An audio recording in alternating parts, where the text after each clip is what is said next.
This GVM light combines a 300 watt bicolor and a 300 watt full RGB light in one. But how does it stack up against a dedicated light of the same purpose? And is there a real reason to get a 2-in-1 light instead of 2? Let's find out.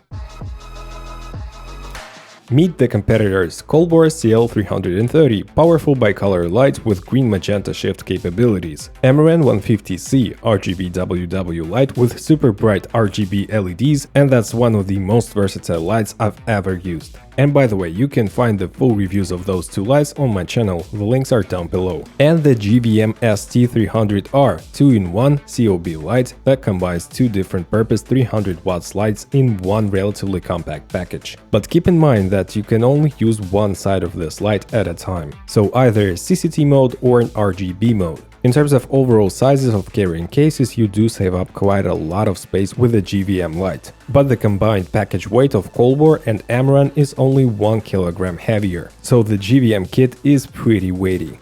The overall size of the COBs themselves is comparable, with COLBOR being the smallest and the lightest as well. The GVM light also has a non-detachable and a very thick headlit cable, which is annoying to be honest, and also the power brick or control unit of the GVM is simply massive and has several V-mount attachment points, and also GVM gives you a big V-mount clamp in the kit, so you can easily attach the control unit to a C-stand. The cable length isn't great on COLBOR and especially on AMARAN lights, because they both are designed to be used in controlled studio environments, whereas GVM has pretty long and good quality cables. The build quality. GVM has solid locking connectors, metal everywhere, so the GVM is built like a tank. On all three lights, the yokes and attachment points are solid and reinforced with metal, but the umbrella mount only exists on AMARAN and COLBOR. All three lights do pass the build quality and materials test. One more good thing is that all three lights are flicker-free, so you can easily use even the shortest shutter speeds.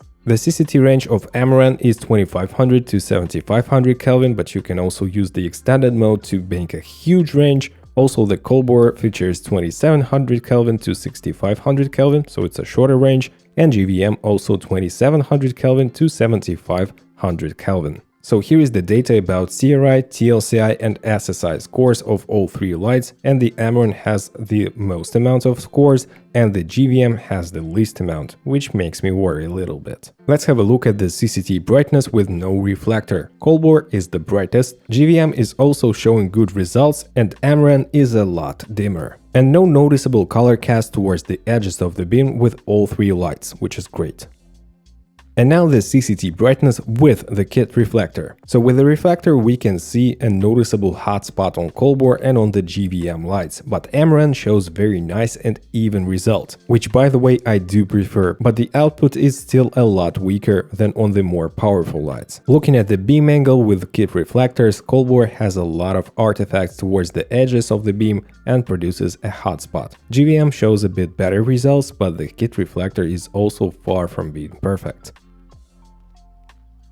And the performance of AMARAN 150C is almost flawless. The results for all three lights are consistent regardless of the CCT you dial in. Now let's have a look at the RGB brightness. In HSI mode or RGB mode, both GVM and AMARAN lights show quite nice results with a touch of hotspot in the middle and a gentle fall off towards the edges. But GVM is a lot brighter in this mode. We're talking 2–2.5 times brighter. So if you need the colorful firepower, I would consider having a look at AMARAN 300C, which is $200 more expensive than 150C, or at this 2-in-1 GVM light. Fan noise. Just take a listen for yourself and read the titles attentively.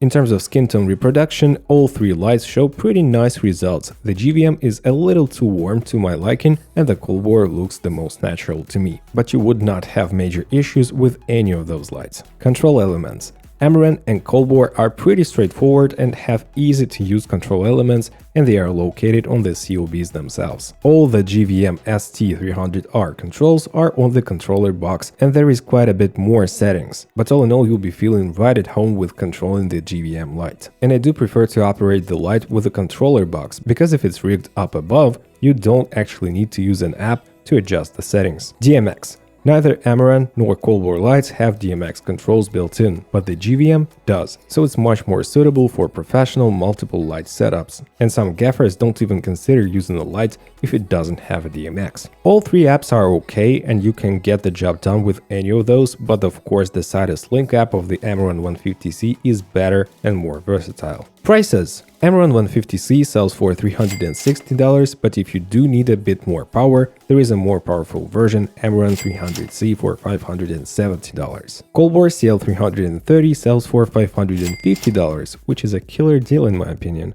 and the GVM ST300R sells for $900. So if you combine AMARAN 150C and COLBOR CL330, you get exactly the price of the GVM light. To conclude, I'm very impressed what GVM was able to produce and I like the concept, but there are several cons of this light that stop me from buying it, such as big size and weight, non-detachable headlight, pretty noisy fan, and of course a high price tag. At any given day I would get 2 separate lights instead of 1. And in my opinion, COLBOR CL330 and AMARAN 150C is a perfect combo that can cover dozens of lighting scenarios. Don't forget that with 2 lights you always get less chances of staying completely without lights on a shoot if the light has some malfunction. And also you can use those simultaneously as a key light and as a backlight, for instance. Whereas on the GVM you can only use one side at a time. But for certain scenarios GVM might be a decent option. For example, if you have to have a very powerful bright RGB light that will outperform even the AMARAN 150C in this regard. Or if you have a limited storage space and you are going to use this light only in CCT or in RGB mode at a time. Or if you desperately need DMX control. In the end, it was fun to compare those lights and I'm really curious which combo would you prefer, 2 separate lights or 2-in-1 option? Share your thoughts down in the comment section below. And if you did enjoy this video, smash the like and subscribe buttons. Wanna learn more about AMARAN 150C light? Watch my full review video next. Take care, bye.